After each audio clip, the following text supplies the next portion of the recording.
తక్కువ పిట్ట. అనగనగా ఒక అడవిలో ఒక పిట్టల గుంపు ఉండేది. ఆ పిట్టలన్నీ ఒక చెట్టు మీద సంతోషంగా బతికేవి. ఆ గుంపులో ఒక చిన్న పిట్ట చాలా సరదాగా, ఉత్సాహంగా ఉండేది. కానీ ఏదైనా పని చేసే ముందు ఎక్కువగా ఆలోచించేది కాదు.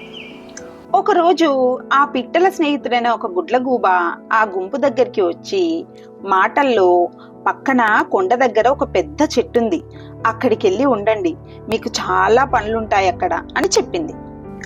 అప్పుడు పిట్టలు ఆలోచిస్తుంటే అందులో ఒక పిట్ట ఆలోచన బాగుంది, కానీ ఇదే మా ఇల్లు, పైగా ఆ కొండ దగ్గర గాలి ఎక్కువగా ఉంటుంది అని అంది.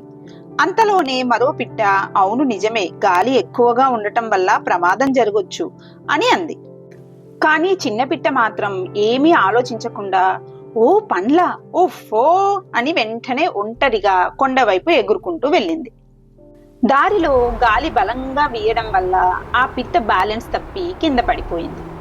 అది దెబ్బలతో పిట్టలున్న పాత చెట్టు మీదికెళ్లి బాధగా కూర్చుంది. అప్పుడు మిగతా పిట్టలు ఆ పిట్ట దగ్గరికొచ్చి ఓదారుస్తూ, ఓ చిన్నా, ఎవరు ఏం చెప్పారు అని కాదు, అది నీకు సరైందా కాదా అని ఆలోచించాలి అని చెప్పాయి. ఆ పిట్ట అప్పుడు అర్థం చేసుకుంది, ఎవరైనా చెప్పారనో మిగతా వాళ్ళు చేశారనో తను కూడా చేయకూడదు, తనకు తానే తెలివిగా ఆలోచించాలి అని అప్పటినుంచి చాలా తెలివిగా మసులుకునేది. ఈ కథ ద్వారా మనకు తెలిసే నీతి ఏంటంటే, ఇతరులు ఏదో చెప్పారని, ఏదో చేస్తున్నారని మనం కూడా ఆలోచించకుండా ఏ పని చేయకూడదు.